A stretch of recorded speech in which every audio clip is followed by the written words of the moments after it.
好了，不好了，小姐，宫里来人了，说圣上要把您嫁给一个太监。嫁给太监，那岂不是说可以不用生孩子了？太棒了！苏府嫡女苏婉清奉旨下嫁东厂督工沈燕慈，则即日完婚。嫁给当朝第一回宦官沈燕慈，那个手握东厂大权，一怒能让满朝文武噤若寒台的阉人，这简直是天降横财！太好了，终于不用生孩子了。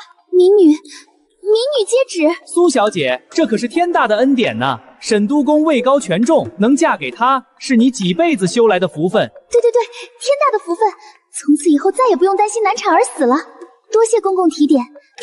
这怎么可能？我的青儿啊，你怎么能嫁给一个不完整的男人啊？哭什么哭？我都乐开花了。看那苏雨柔，表面同情，眼底的幸灾乐祸都快溢出来了，指不定在心里怎么骂我活该呢。爹娘，你们别太伤心了。姐姐嫁给沈督父，虽然有些委屈，但好歹也是正妻的身份，总比做妾要强。可真会说话，表面安慰，实则往我爹我娘心口插刀子。你以为我会因为这门亲事痛苦？你错了，我高兴还来不及呢。不用生孩子，不用冒死闯房，还能坐享督公夫人的尊贵，这种好事上哪儿找去？青儿，你命怎么这么苦啊？嫁给一个阉人，这辈子可怎么过啊？丢人！苏家的脸面都被丢尽了。堂堂尚书府的嫡女，竟然要嫁给一个太监！爹娘，既然是圣上的旨意，女儿自当遵从。沈督公虽然身体有缺，但为人应该不坏，女儿会好好伺候他的。演技不错，给自己点个赞。我的傻女儿啊！婚期定在半个月后，整个京城都在议论这桩婚事，说什么的都有。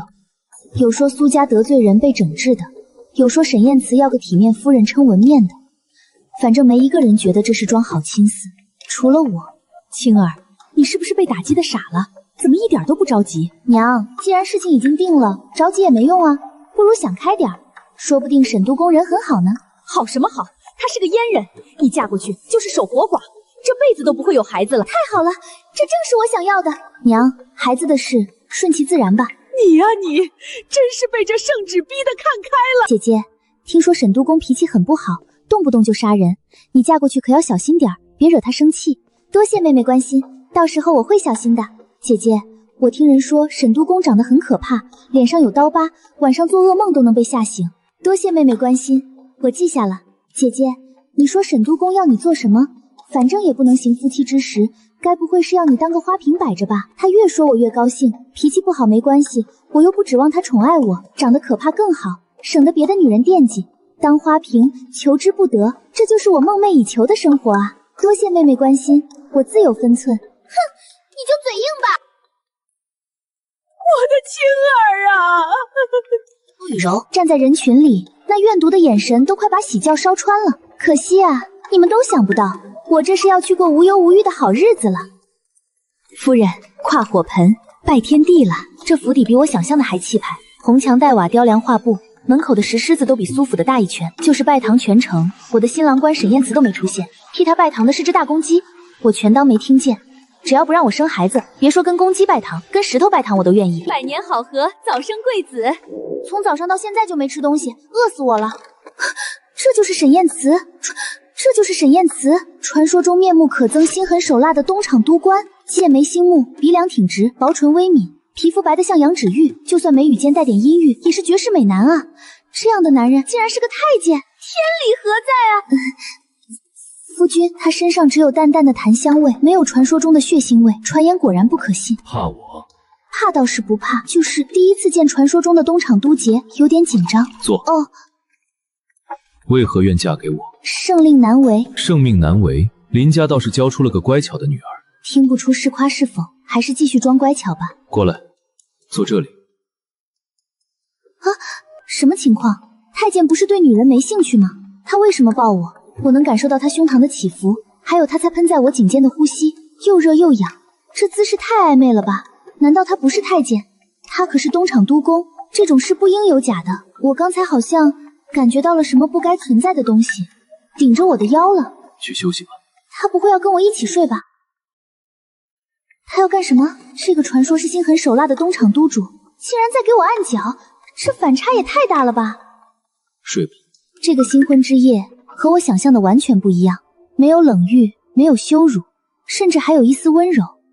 沈燕慈这个男人比传闻中复杂太多了，不过没关系，只要他不逼我做不愿意的事，我们就能和平相处。夫人，奴婢叫春桃，是督公安排来伺候您的。有劳了。督公呢？督公一早就进宫了，说是有要事要办。那就好，不用面对他，压力小多了。这督公府比我想的还大，光花园就好几个，处处精致典雅。看来沈燕岑虽然是太监，却很会享受生活。夫人，有客人来访。客人？什么客人？是您娘家的苏雨柔小姐。她来干什么？请她到花厅等候，我这就过去。姐姐，妹妹怎么来了？我是来看看姐姐的。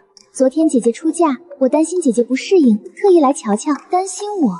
你巴不得我过得不好呢。有心了，我在这里很好，妹妹不用担心。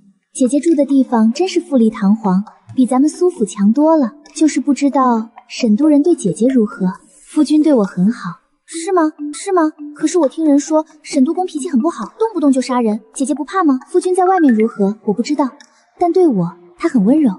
那沈都公昨晚怎么了？我是说我们夫妻很恩爱，夫君对我体贴入微，我很满足。可是沈都公他不是什么？算了，没什么。我还有些事，就先回去了。嫁给沈燕慈还有个好处，就是能气死这些看我笑话的人。今天如何？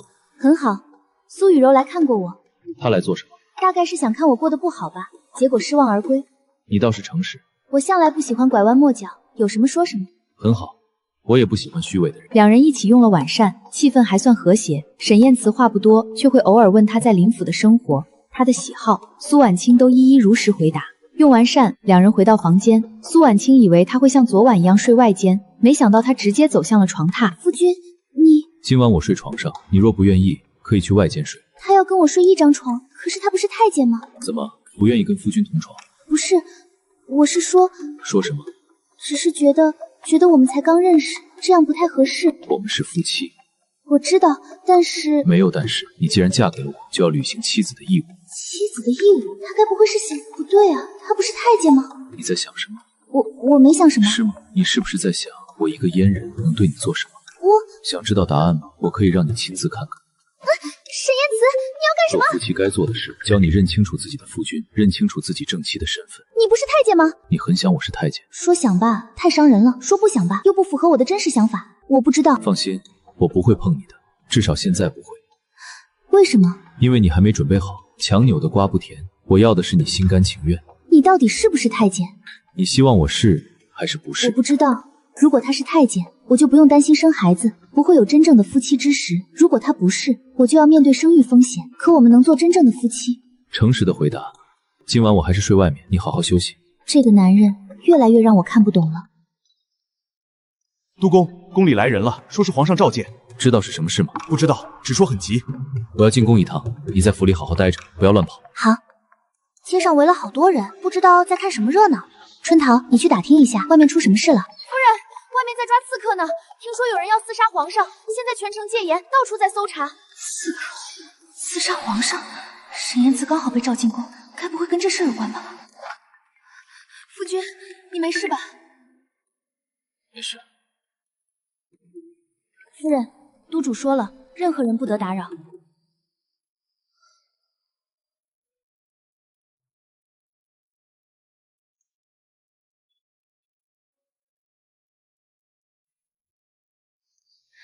夫君，发生什么事了？有人想要行刺圣上，被我们抓住了。那不是好事吗？为什么你看起来不高兴？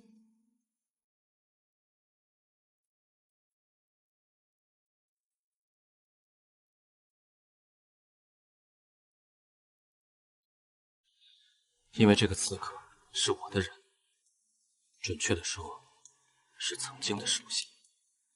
他背叛了我，投靠了别人。什么？你的人？皇上怀疑是我指使的，虽然没有证据，他已经开始防备我了。那会有事吗？如果真的有事，你怕吗？为什么？因为我是你的妻子，既然嫁给了你，就要跟你同甘共苦。你不后悔嫁给我？不后悔。比那些满口仁义道德、背地里男盗女伤的伪君子强多了。清欢，如果有一天我告诉你，我要做的事可能会让你万劫不复，你还会跟着我吗？会，只要你不抛弃我，我就不会离开你。好。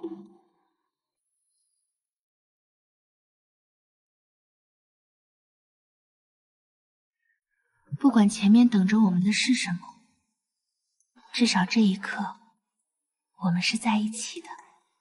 奉天承运皇帝诏曰：夺东厂督公沈彦慈交出东厂稽查、刑狱二司职权，由新任西厂督公分管，钦此。臣遵旨。臣遵旨。夫君，这样下去不是办法。我知道，皇帝这是要卸磨杀驴。那你打算怎么办？你真的想知道？我要反。你是说造反？与其坐以待毙，不如主动。那可是灭九族的大罪啊！可看他的样子，不是在开玩笑。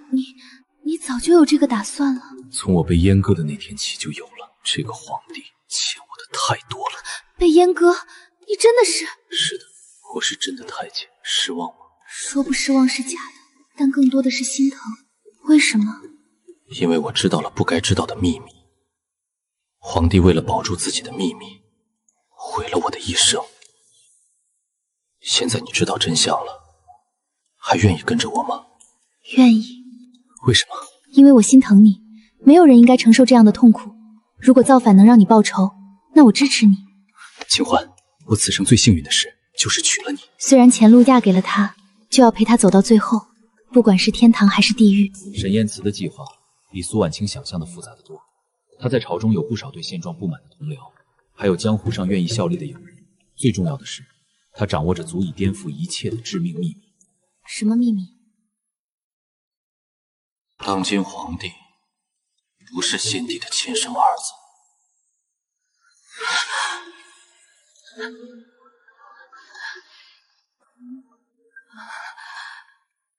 这怎么可能？先帝无子，先帝无子。皇后为了保住地位，偷偷从外面抱了一个孩子进宫，谎称这是自己生的。我当时是皇后身边的小太监，亲眼目睹了这一切。所以皇帝才要杀你灭口？对，他以为阉了我，我就不敢说出去了，但他错了，这反而让我更有动力报复他。换作是我，遭受了这样的屈辱，也会想要报仇的。那你打算什么时候动手？很快，皇帝已经开始怀疑我了，不能再等下去了。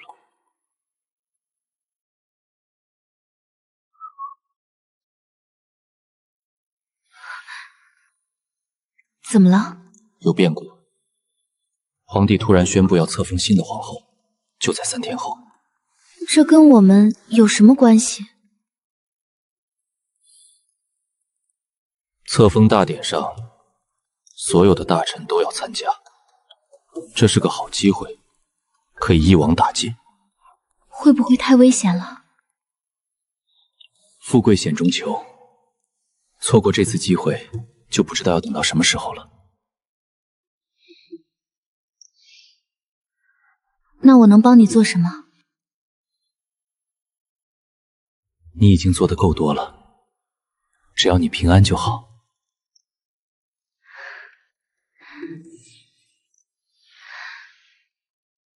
我想跟你一起去。不行，太危险了。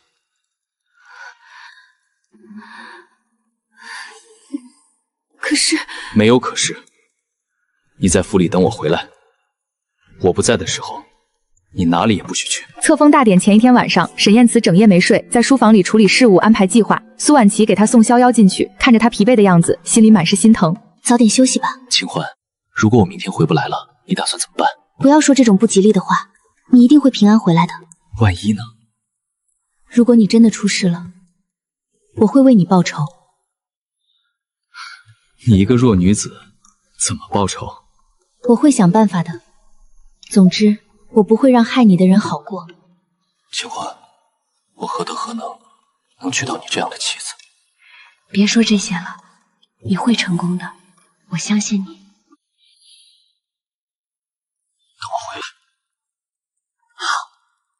今天过后，一切都会改变。无论成败，我们的命运都将彻底改写。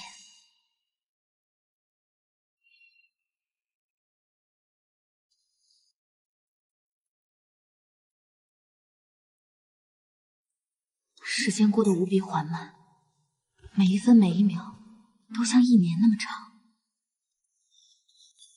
夫人，大事不好了！督公在宫里被抓了。怎么回事？不知道，只听说是有人告密，皇帝早有防备。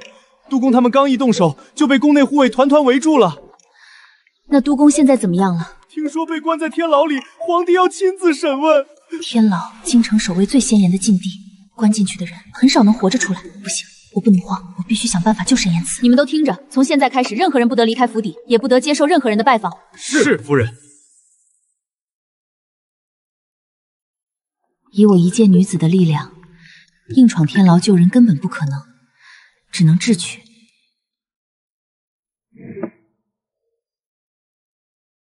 夫人，外面来了很多官兵，说是要搜查府邸。来了，皇帝要抄家了。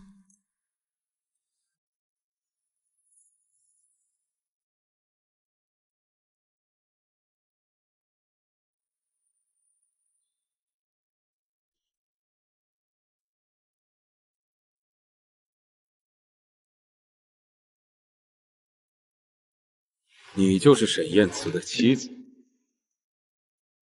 是。奉皇上旨意，搜查都公府，你们所有人都不许动。请便。现在不是发作的时候，我必须保存实力，等待机会。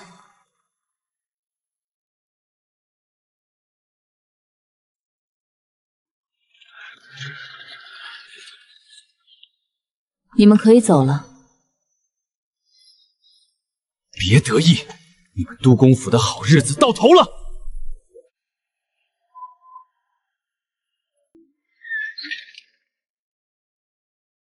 去，把府里所有的心腹都召集到偏厅，立刻。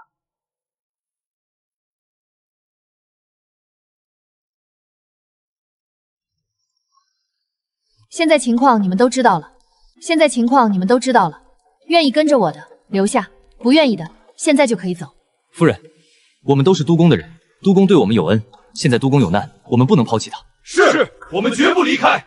好，那我们就一起想办法救都公。救沈燕慈必须从长计议，天牢守备森严，硬闯绝无可能，只能智取。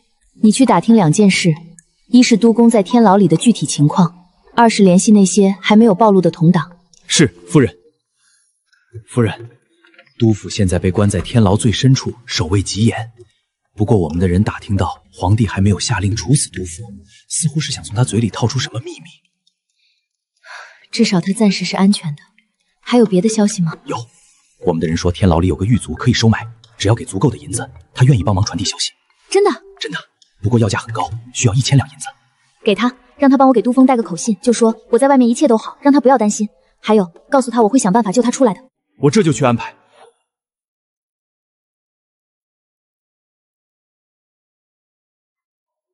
不要冒险，好好保护自己。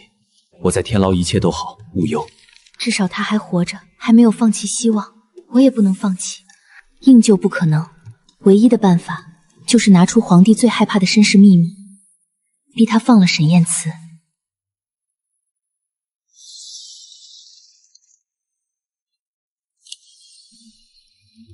有了这些东西，我就有了跟皇帝谈判的筹码。可问题是，我该怎么把这些东西交给皇帝，同时确保沈燕慈的安全？亲自进宫，面见皇帝，这个计划很冒险，却是唯一的办法。你去安排，以都公夫人的身份请求面见皇帝，理由是为沈燕慈求情。夫人，这太危险了。我知道，但这是唯一能救都叔的办法。不见我，我便一直等，你终究会好奇的。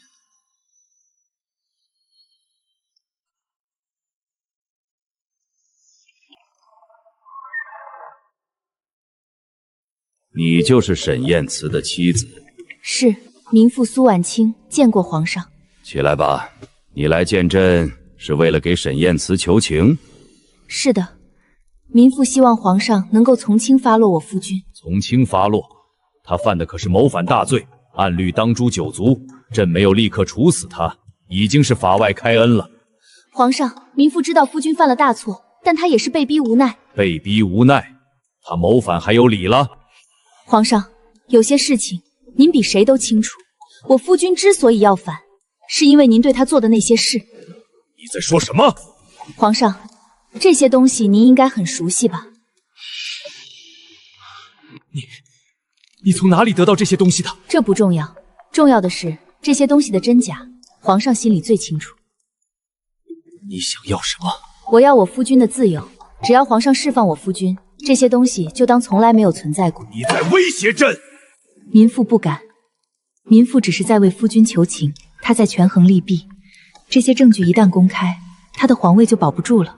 可释放沈燕晨，又等于向叛徒妥协，这是两难的选择。好，朕答应你，但是有条件。什么条件？沈燕慈必须离开京城，永远不得回来，而你也要跟着他一起走。还有，这些东西必须全部交给朕，不得留下任何副本。可以，这些证据皇上可以检查，确实没有副本。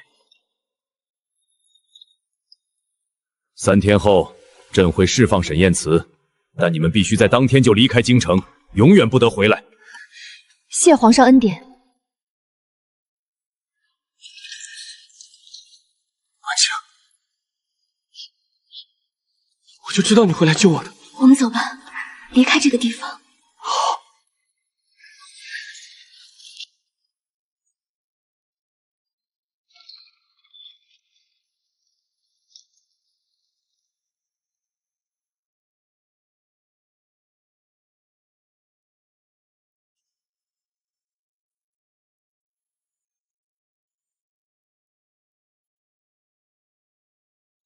后悔吗？不后悔，只要我们在一起，去哪里都一样。那我们就去江南吧，那里山清水秀，很适合隐居。好，我们去江南。虽然失去了权势和地位，但我们还有彼此，这就够了。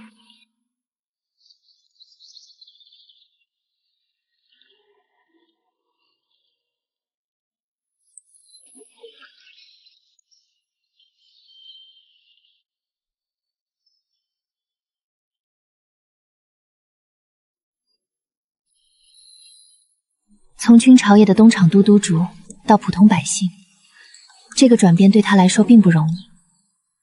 可他从来没有抱怨过，也没有不满。你不后悔吗？有什么好后悔的？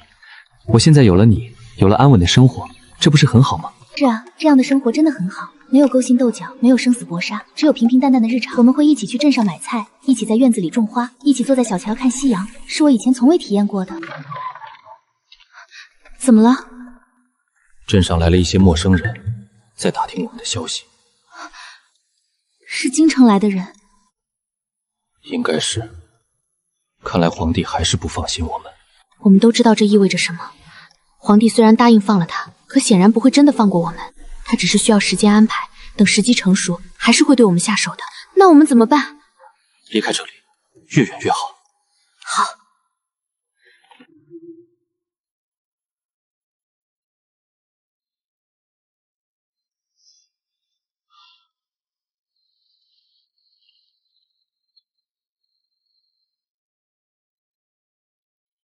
如果一开始就能过这样的生活该多好，没有权势的争夺，没有生死的威胁，只有简单的幸福。可我也知道，如果没有经历过那些风风雨雨，我们也不会这么珍惜现在的平静。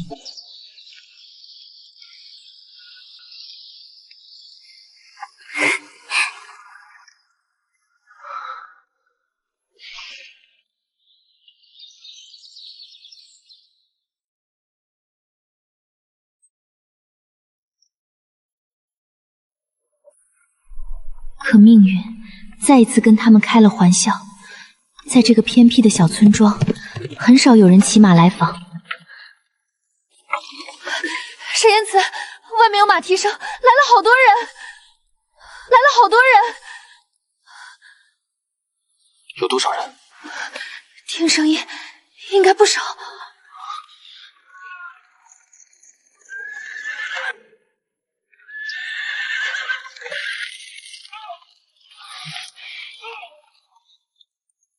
是朝廷的人。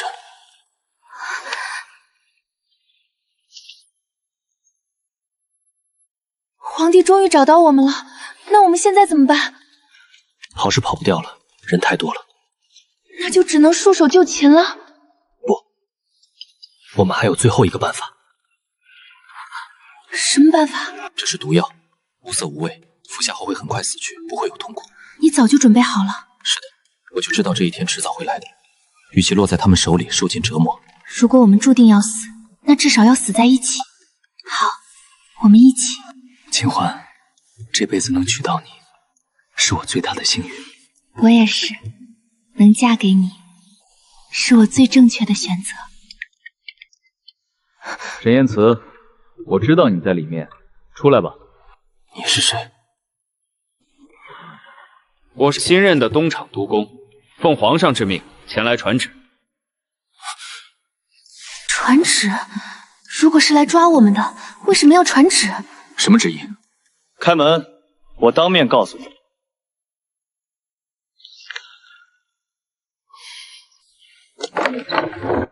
你就是沈燕慈？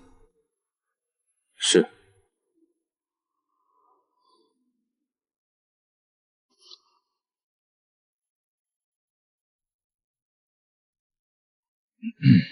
奉天承运皇帝诏曰：前东厂督工沈燕慈虽有过错，但念其往日功劳，特赦其罪，恢复其自由身，但不得再入朝为官，不得回京城。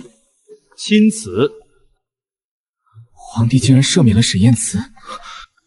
皇帝竟然赦免了沈燕慈，这是怎么回事？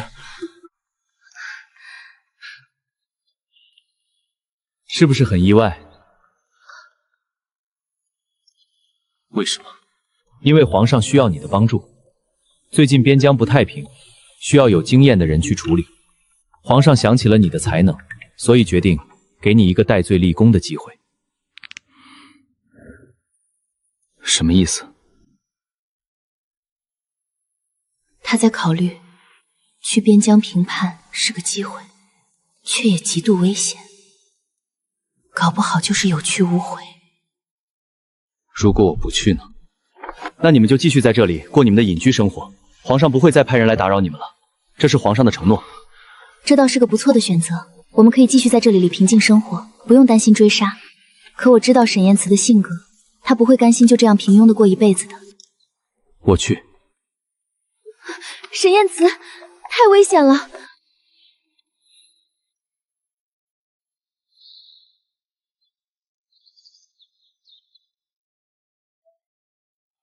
清欢，我不能就这样平庸的过一辈子，我要证明自己，证明我沈燕慈不是一个废人。那我跟你一起去。不行，太危险了。我们说好了要在一起的，不管去哪里，我都要跟着你。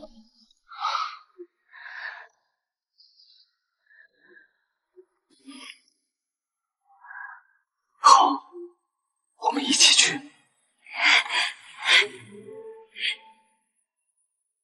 真是一对恩爱夫妻。那好，你们准备一下，明天就出发。我们的平静生活再一次被打破了，但这一次我没有害怕，因为我知道，不管前面等着我们的是什么，我们都会一起面对。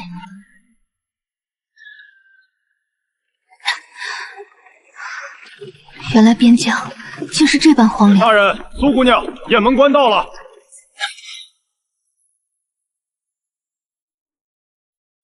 沈督公，久仰大名。李将军客气了。现在情况如何？不太乐观。叛军有3万人，而我们只有15000人，而且他们占据了有利地形，强攻的话损失会很大。我需要详细了解一下情况，然后制定作战计划。好，我这就安排人给你介绍。虽然环境艰苦，但我一点都不觉得苦，因为我能看到沈燕慈眼里重新燃起的斗志，这才是真正的他，一个有雄心壮志的男人。叛军虽然人多，但内部并不团结，我们可以利用这一点分化瓦解他们。怎么分化？派人去联系叛逆军中的几个头目，许以重力，让他们内讧。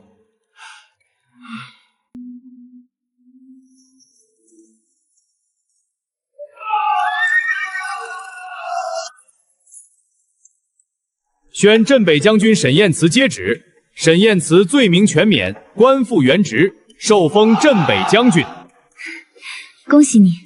这是我们的功劳，如果没有你的支持，我不可能做到这些。那现在我们怎么办？回京城吗？不，我不想回京城，那里有太多不好的回忆。那我们去哪里？就留在这里吧。边疆虽然荒凉，但很自由，而且这里需要我。好，我们就留在这里。确实，相比于京城的勾心斗角，边疆的生活虽然艰苦，却更加纯粹。婉清，我想问你一个问题。什么问题？你还记得当初为什么愿意嫁给我吗？当然记得，因为听说太监不用生孩子。那现在呢？你还是因为这个原因跟我在一起吗？不是了，现在我跟你在一起，是因为我爱你。真的？真的，我爱你，沈燕慈，不是因为你的身份，不是因为你的权势，就是因为这个人。我爱你，婉清。从第一眼看到你的时候，我就爱上了你。姐，你要个孩子吗？孩子，这是我以前最害怕的事情。可看着他期待的眼神，我突然发现那份恐惧好像没有那么强烈了。或许是经历了太多事，我变得更勇敢了。或许是因为有他在身边，我不再害怕了。你不是太监吗？清欢，其实我一直不敢告诉你，你知道的。我虽然被阉了，但并不是完全不能人道，只是……原来是这样，难怪他一直对我若即若离，原来是怕自己给不了我幸福。如果你不嫌弃的话，我想把余生都给你，只陪着你一个人。我从来没有嫌弃过你，我等这句话等了很久了。我们终于成了真正的夫妻。虽然我们不能有孩子，但我们有彼此，这就够了。真正的幸福从来不是逃避什么，而是找到一个值得为之付出一切的人。而沈燕慈就是那个人。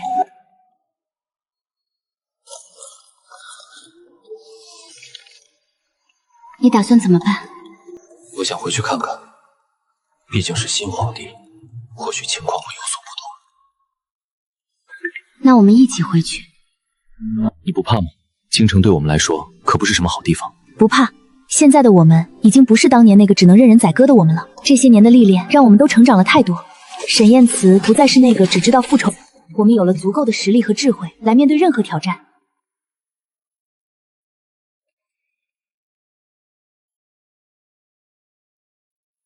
沈将军，朕听说你在边疆的功功很是钦佩，朕希望你能回朝为官，为国效力。谢皇上厚爱，但臣已经习惯了搁边疆的生活，不太适合朝堂。为什么？边疆那么苦，你不愿意回来享福吗？皇上，边疆虽苦，但那里的百姓需要臣，臣愿意继续在那里为国守边。好，朕成全你。不过朕有个条件。请皇上明示。朕希望你能定期回京述职，向朕汇报边疆的情况。臣遵旨。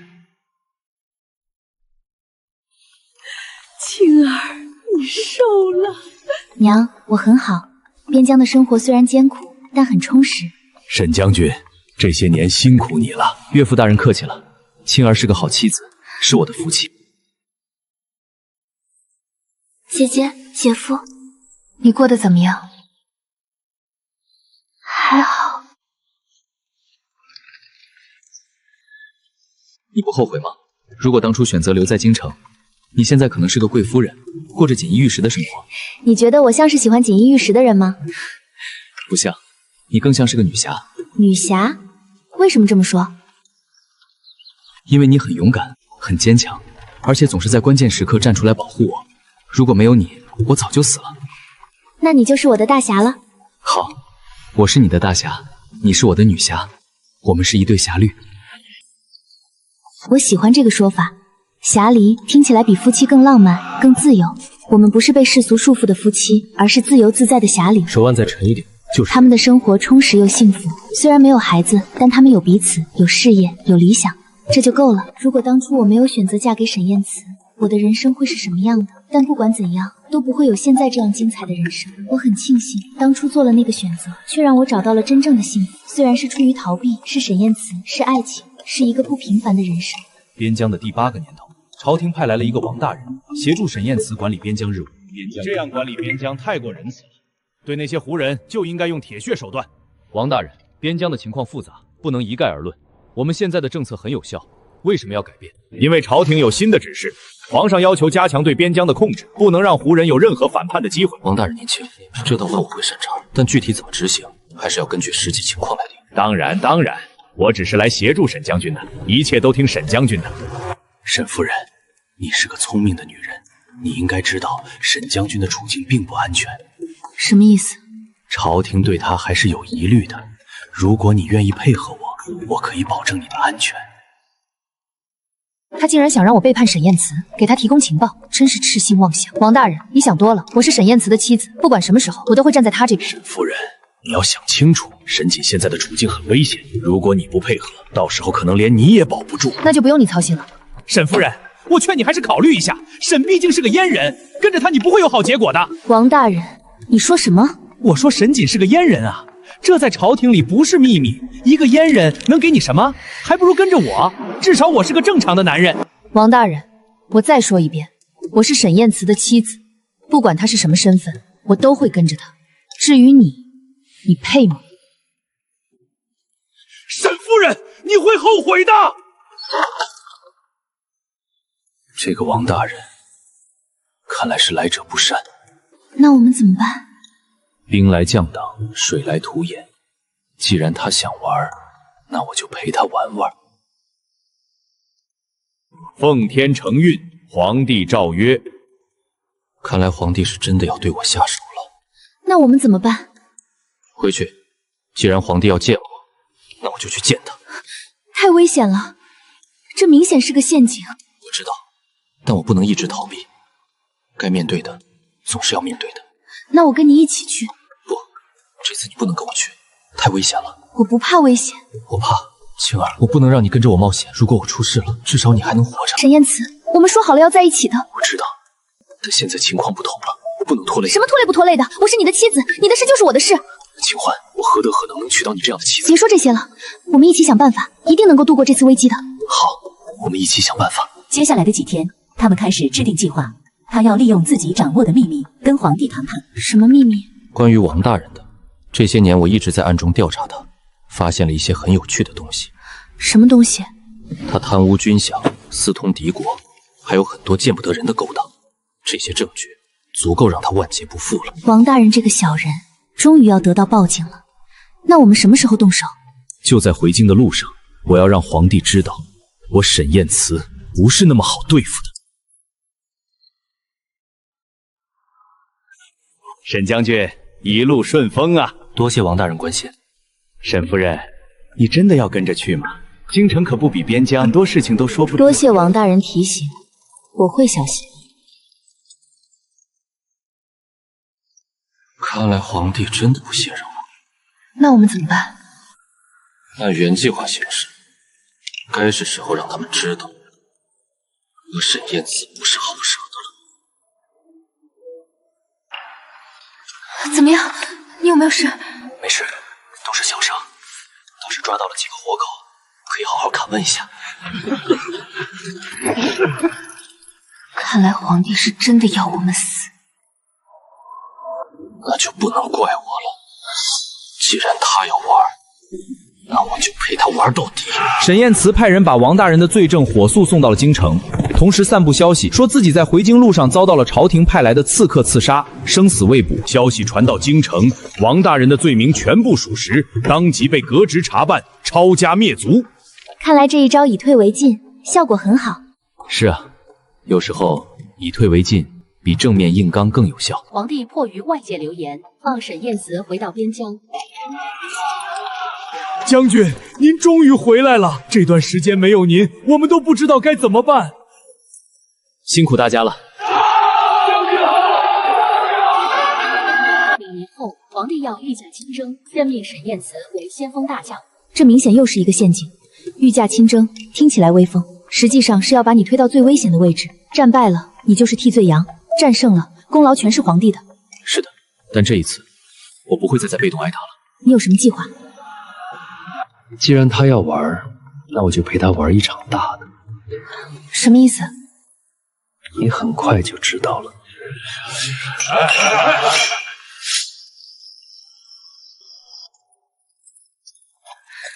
这一次太危险了，你不能跟着去。那你小心点。放心，我会的，我会的。等我回来。这一次，他真的能成功吗？夫人，将军大胜！皇上在前线为将军举办庆功宴。这听起来是天大的恩宠，可绝对不对劲。皇帝怎么会这么好心？夫人，好心！夫人，将军中毒了，生死不明。怎么会这样？具体情况还不清楚，只知道沈将军在宴会上突然倒下，现在还在昏迷中。我要去前线，我要去看他。夫人，前线现在局势混乱，您去太危险了。我不管，我要去看我夫君。夫人，您冷静一点，现在去只会添乱，不如等进一步的消息。沈将军醒了，他当众揭发皇帝毒杀功臣，拥立端王为新天子了。他竟然在前线发动了政变，我终于明白他之前的计划了。他早就料到皇帝会对他下手，所以提前做好了所有准备。这次出征就是他反击的最好机会。大毒攻入京城，就地退位，端王皇帝成功了，他真的做到了。将军被册封摄政王。他不仅保住了自己的性命，还走到了权力的巅峰。几天后，沈燕慈派人来接他到京城。婉清，我终于做到了。我就知道你能做到，你吓死我了！我还以为你真的被毒死了，怎么可能？我早就准备了解药。皇帝以为能毒死我，其实是给了我发动政变的最好借口。你真是太聪明了，原来你早就算计好了一切，故意让皇帝以为毒计得了逞，顺势发动政变，名正言顺推翻旧帝。都是被逼的，如果不是他们一再逼迫，我也不会走到这一步。是啊，如果当初旧皇帝能真心待他，也不会落得今天的下场。可历史没有如果，只有结果，而现在的结果对我们来说就是最好的。婉清，你还记得当初你为什么愿意嫁给我吗？当然记得，因为听说太监不用生孩子。那现在呢？你后悔吗？不后悔，虽然当初的想法很幼稚，但结果却是好的。我找到了真爱，也过上了理想的生活。是啊，有时候命运就是这样奇妙。你以为是在逃避，其实在寻找。确实，如果当初我没有选择嫁给沈燕慈，我的人生会完全不同。或许平凡，或许早逝，却绝不会让我的人生有这样精彩。沈燕慈，谢谢你给了我这么精彩的人生。沈燕慈，谢谢你给了我这么精彩的人生。应该是我谢谢你，如果没有你，我不可能走到今天。这些年来，我们经历了太多的风风雨雨，有过绝望，有过恐惧，有过分离，有着重聚。现在的我们有权利，有财富，可最重要的还是我们拥有彼此，这就够了。虽然我们没有孩子，但我们有彼此，有爱情，有事业，这样的人生已经足够完美了。婉清，怎么了？我爱你，这辈子、下辈子、生生世世，我都爱你。我也爱你，永远爱你。这就是我们的故事，从一个害怕生孩子的大小姐，到摄政王妃，从一个被阉割的太监，到权倾朝野的摄政王。我们的人生充满了传奇，可最美好的从来都不是权势和地位，这份历经生死、穿越风雨，却从未改变，反而愈发深厚的爱情，这就是我们的幸福。简单、纯粹，却足够美好。愿天下有情人都能找到属于自己的这份幸福。